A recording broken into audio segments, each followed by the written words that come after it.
পাবনায় শহীদ জাহিদের পিতাকে সম্মাননা প্রদান জাতীয়তাবাদী আইন ছাত্র ফোরামের। পাবনা থেকে আমাদের প্রতিনিধি আব্দুল মোমিন সাগরের পাঠানো তথ্যচিত্রে ডেস্ক রিপোর্ট। জুলাই গণ অভ্যুত্থান দিবস উপলক্ষে শহীদ আমিনউদ্দিন আইন কলেজ পাবনা শাখার জাতীয়তাবাদী আইন ছাত্র ফোরামের উদ্যোগে এক আলোচনা সভা ও দোয়া মাহফিল অনুষ্ঠিত হয়েছে। মঙ্গলবার ৫ আগস্ট বিকেল ৫:৩০টায় কলেজের হলরুমে এ অনুষ্ঠান আয়োজন করা হয়। অনুষ্ঠানে প্রধান অতিথি হিসেবে বক্তব্য দেন জাতীয়তাবাদী আইনজীবী ফোরাম পাবনা জেলার সভাপতি ও পাবনা জজ কোর্টের সরকারি কৌঁসুলি অ্যাডভোকেট আরশেদ আলম।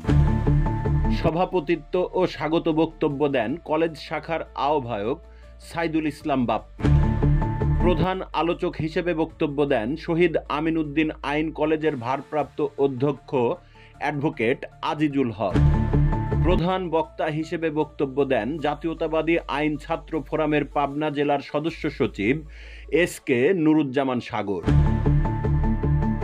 অনুষ্ঠানটি সঞ্চালনা করেন কলেজ শাখার সদস্য সচিব জাকির হোসেন খান জ্যাকি। বিশেষ অতিথি হিসেবে বক্তব্য দেন জেলা ফোরামের সিনিয়র যুগ্ম আহ্বায়ক তরিকুল ইসলাম রিয়েল। বিশেষ বক্তা হিসেবে বক্তব্য দেন জেলা ফোরামের যুগ্ম আহ্বায়ক রবিউল জিলানি, কলেজ শাখার সিনিয়র যুগ্ম আহ্বায়ক মাহবুব ইসলাম তরুণ এবং যুগ্ম আহ্বায়ক আকলিমা জামান। সার্বিক তত্ত্বাবধানে ছিলেন কলেজের শিক্ষার্থী শাম্মী আক্তার। অনুষ্ঠানের শুরুতে অতিথিদের ফুল দিয়ে বরণ করা হয়। এরপর নেতৃবৃন্দ সমবেত কণ্ঠে পরিবেশন করেন দেশাত্মবোধক সঙ্গীত প্রথম বাংলাদেশ আমার শেষ বাংলাদেশ। প্রবন্ধ উপস্থাপন করেন জিয়া পরিষদ পাবনা জেলা শাখার দপ্তর সম্পাদক মোহাম্মদ আলী। অতিথি বক্তা হিসেবে বক্তব্য দেন জেলার একমাত্র ইংরেজি দৈনিক দি ডেইলি মর্নিং টাচের সম্পাদক এম.জি. বিপ্লব চৌধুরী। এছাড়াও কলেজের শিক্ষার্থী মনিরুল ইসলাম মনি, আব্দুল বারী এবং মরিয়াম বিনতে আবুল বক্তব্য দেন। অনুষ্ঠানে শহীদ জাহিদের পিতা দুলাল উদ্দিনকে সম্মাননা স্মারক ও ফুলেল শুভেচ্ছা প্রদান করা হয়। এই সময় তিনি আবেগাপ্লুত হয়ে শহীদদের আত্মত্যাগের স্মৃতিচারণ করে বক্তব্য দেন। দ্বিতীয় পর্বে সন্ধ্যায় অনুষ্ঠিত হয় এক মনোজ্ঞ সাংস্কৃতিক অনুষ্ঠান।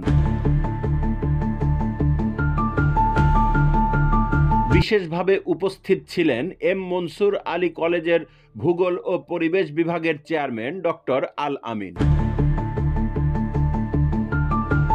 জাতীয়তাবাদী আইন ছাত্র ফোরাম পাবনা জেলার আহ্বায়ক তাহাজ্জুদ হোসেন তুষার সহ কলেজের শতাধিক শিক্ষার্থী।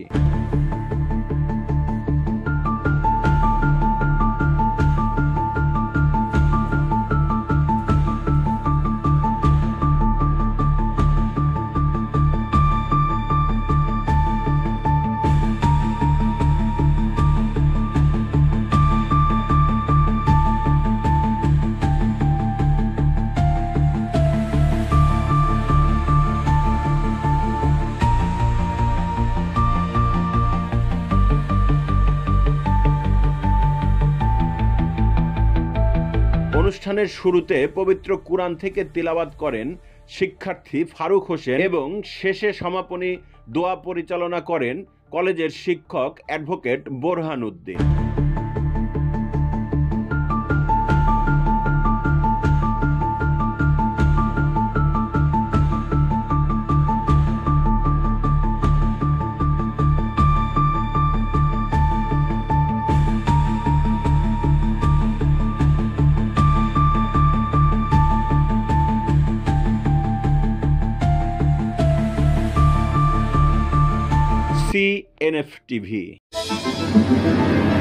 সিএনএফ টিভি, আমাদের দৃষ্টি জুড়ে বাংলাদেশ।